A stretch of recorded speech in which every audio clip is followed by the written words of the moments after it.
Bonjour à toutes et à tous. Juste quelques mots avant de laisser la parole à la star de l'après-midi. Et comme l'a dit Yann, pour que vous puissiez poser vos questions. Alors pour commencer, le président du Paris Saint-Germain, M. Nasser Al-Khelaifi, est désolé de ne pas être présent cet après-midi, mais il avait des obligations qui ne lui permettaient pas d'être sur Paris aujourd'hui. En son absence, j'ai donc le plaisir de présenter Kevin, que vous connaissez maintenant un petit peu puisque ça fait quasiment une semaine qu'il est arrivé sur Paris. Il s'est entraîné avec notre équipe et il a participé à son premier match sous le maillot du Paris Saint-Germain hier soir. Donc Kevin, 25 ans depuis moins d'une semaine. Il a passé d'ailleurs une semaine assez intéressante, il nous le racontait tout à l'heure, puisqu'il a signé son contrat avec le Paris Saint-Germain le jour de son anniversaire.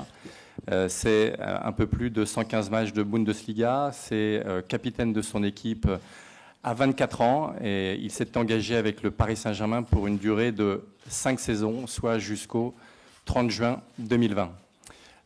Kevin fait partie de la formidable génération des gardiens allemands, dont vous connaissez les noms, je vais en citer quelques-uns, Neuer, Ter Stegen, Leno et bien évidemment Kevin.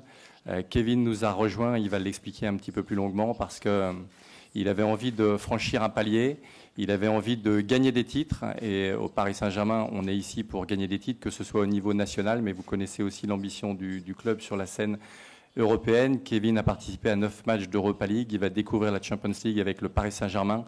Et enfin, le dernier de ses objectifs est également d'intégrer la Mannschaft, l'équipe nationale allemande. L'arrivée de Kevin Trapp fait penser bien sûr à la concurrence avec Salvatore Sirigu. Je voulais savoir si le club a déjà choisi comment gérer la concurrence ou si un départ de Salvatore Sirigu est possible ou envisageable pour le club. Merci. Alors, il y a 3 questions en fait dans la même phrase. La première, on parle de concurrence.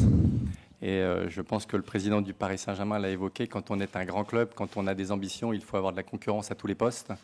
Et c'est pour ça que Kevin nous a rejoints. Deuxième question, ou deuxième réponse en tout cas me concernant.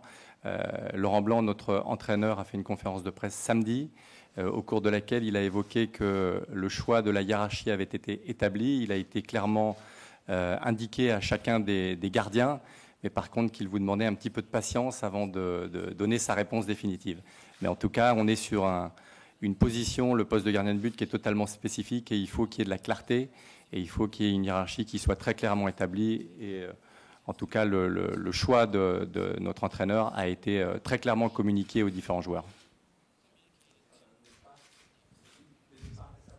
Ah pardon, effectivement, troisième réponse concernant le fait que Salvatore éventuellement puisse décider de partir. Nous, on tient à rendre un hommage appuyé à ce que Salvatore, ou par rapport à ce qu'il a fait au Paris Saint-Germain, tout ce qu'il a apporté depuis son arrivée en 2011, puisque ça a été un des premiers joueurs à rejoindre le projet du Paris Saint-Germain. On a eu un échange avec Salvatore.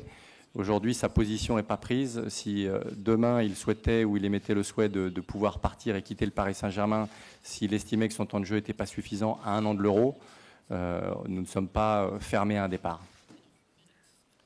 Dernière question pour Olivier Létang, s'il vous plaît. Monsieur Létang, au fond, en face de vous, en fond, sur l'estrade. Je suis petit, mais j'essaie de me le lever.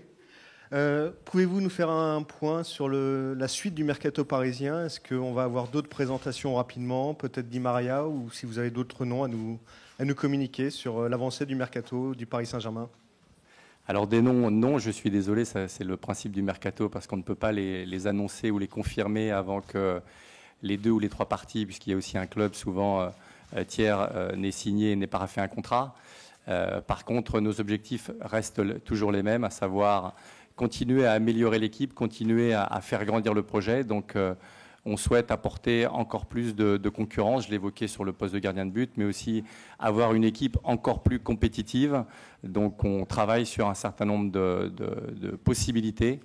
Vous dire si elles vont aboutir dans les jours qui viennent ou dans les semaines qui viennent, pour l'instant, c'est un peu trop tôt, mais on souhaite malgré tout avancer assez rapidement.